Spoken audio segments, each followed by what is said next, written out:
اهلا بيك في حلقه جديده من فقره الشاي الاخضر. زي ما انت مش شايف، انا مش بعمل اي مونتاج للفقره دي. هي فقره طبيعيه جدا. انا بس غيرت جديد. لو انت متابع معايا من الاول، نفس الاستوديو اللي بنصور فيه في العادي هو اللي هنستخدمه.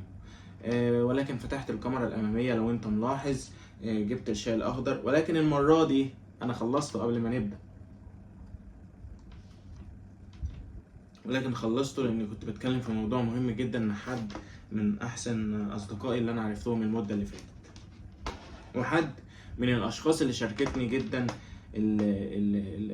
الوقت الصعب يعني، والحاجات اللي اول مره كنت اتعرض لها. هل بقى ممكن هنا لو انا تعرضت لنفس الاذى اكتر من مره هيبقى عندي خبره؟ دي حاجه انا اتمنى ما اعرفهاش عشان ما اتعرضش لنفس الاذى اكتر من مره. ولكن اللي انا جاي اكلمك فيه وهو ان مفيش وقت بيضيع بامر الله.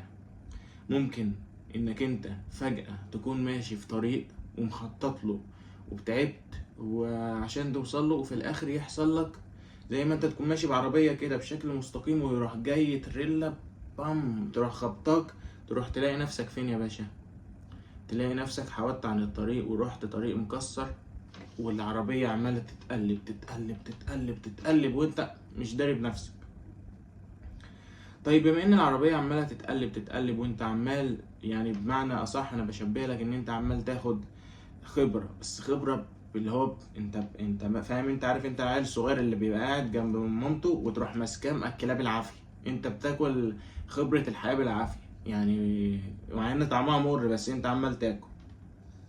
ولكن هنا بقى السؤال اللي بيدور في بالك وهو: انا هعمل ايه في كل الوقت اللي انا ضيعته ده انا ممكن اضيع سنة واتنين ويمكن 10 سنين وانا مدرك انا بقولك ايه في خط غير الخط بتاعك،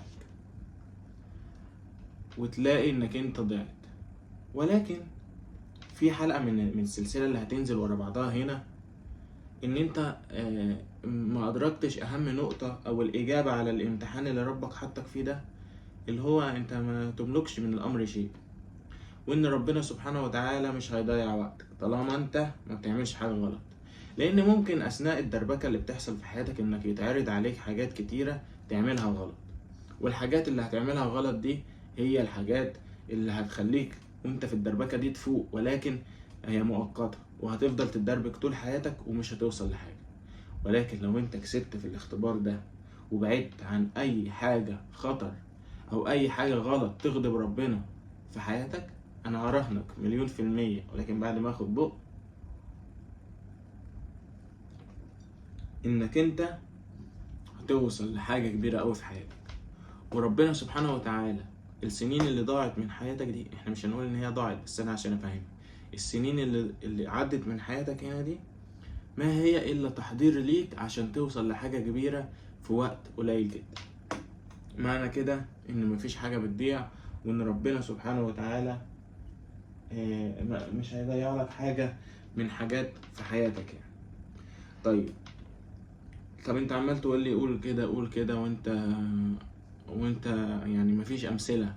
طيب الحقيقه مفيش امثله لان انا لسه في الازمه. والحقيقه ان انا من البرامج يعني اللي عاجبني في البرنامج ده ان انا بعمله عشان افضفض معاكم واعالج نفسي نفسيا، لان انا تعبان جدا نفسيا وبدنيا، مش نفسيا بس. ولكن الحكايه كلها ايه ده؟ انا كده اتكشفت شخصيا يا جماعه، بس كده. لكن الحكايه كلها ان انا واثق في ربنا، وهجيلك بفيديو كمان كام شهر ان شاء الله وهقولك ان انا عديت كل حاجه، وان انا كمان مش بس عديت كل حاجه، لا ده انا كمان بقيت في مكان انا احسن. لو كنت رحت له مباشر في الاول ما كنتش هوصل للي انا وصلت له، ولكن انا هوصل له عشان انا واثق في ربنا سبحانه وتعالى وقريب من ربنا عز وجل. والسلام عليكم. متنساش تعمل لايك وشير وسبسكرايب وندوس على الزرار. سلام.